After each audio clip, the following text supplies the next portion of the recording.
Welcome back to the AB Scale Project. I'm Krager. This is Alpha Bravo, and today we're starting off with the Missing Link Arcee, and we have the standard a box with a box inside with the figure inside. So we'll look at the box right quick, just because we've never actually seen a G1 Arcee box before.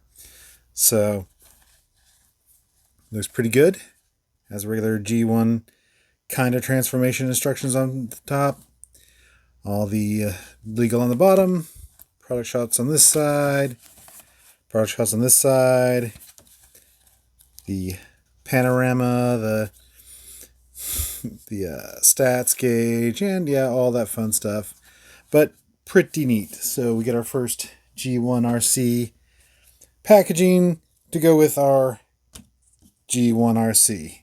So let's bring this down so you take a look at her. And honestly, I really like this figure. I mean, I own probably the 84, 85, 86, and most of 87 lines of G1, and it's actually kind of exciting to get another G1 style figure. So this is actually pretty cool.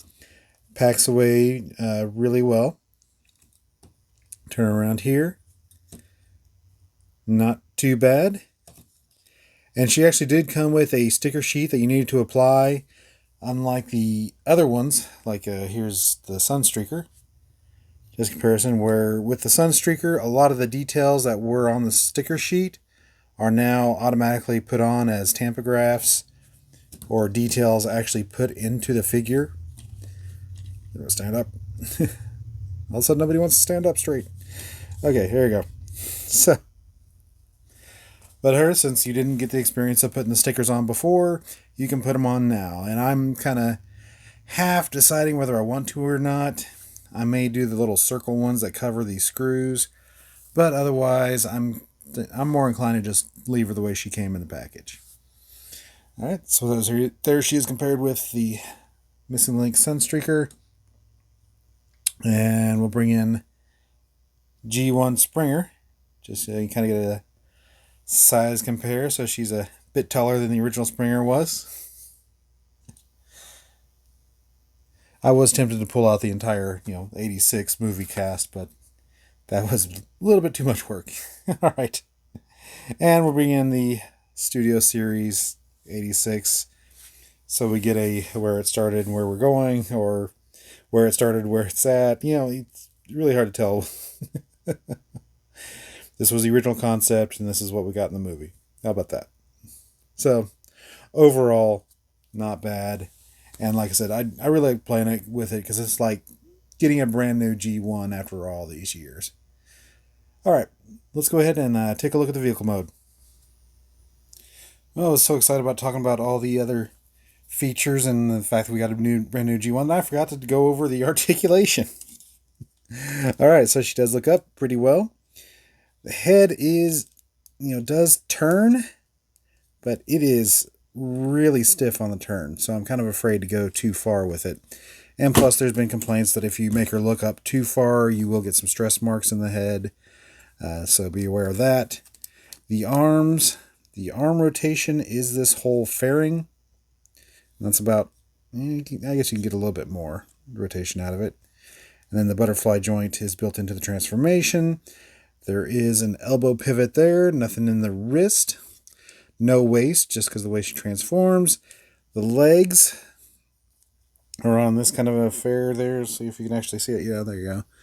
So on that kind of a rig, you can move the leg around obstructions to get some pretty good kicks and get some rotation in there. Knee joint, really good knee joint. And of course, you get some ankle tilt. You do have these little spurs to help her stay upright. I mean, you might even be able to, kind of tilt them down and kind of give her high heels if you want to, since her feet do dip forward. So you can put her on high heels if you want to. Yeah. Overall, not bad. And of course, a lot of these things, they're taking a lot of liberties. Since there wasn't an original Arcee figure, they took a lot of liberties with modern engineering to get her to where she works this well. So one of them I'm going to point out when we get to the vehicle mode. So let's do that right now. And here we got the Missing Link Arcee in her car mode, and she looks pretty cool. Very retro future 1980s design, so they got that down pat. It's pretty good. You see where it packs away. And this is what I was kind of talking about, where they took some liberties with having no original G1 toy release, so they could do things like having to use the ankle tilt to pack away, being able to stow away small heel spurs, and having your gun pack away inside. So, yeah. Overall, I still like it, but they took a little bit of liberties. Another liberty is that even though it has an open cockpit, it really doesn't. The diacloner really doesn't sit in there. It's just all smooth. So yeah, you can put it in there, but once you start driving, he's not, staying in the driver's seat. Yeah. So, yeah, a couple of liberties just because they could do some modern tricks to an old vehicle. So, we're bringing the Studio Series 86. Again, concept to movie type view, or where we started, how it's going, or how it's going, where we're headed. Yeah, whatever you want to say. But overall, side by side, they look pretty good together, I think. And of course, you got the nice pelvis hiding the face underneath there, so you don't have visible head syndrome. But otherwise, looks really good. All right. In the comparison, we're bringing Springer in his car mode, and my chest doesn't like to stay up, so my Springer was well loved. But see, just a size comparison of those two. Yeah. And we'll bring in the Missing Link Sunstreaker, and say that's really about on par with the scale with the rest of the G1. So it fits in really well for being released, 40 plus years after.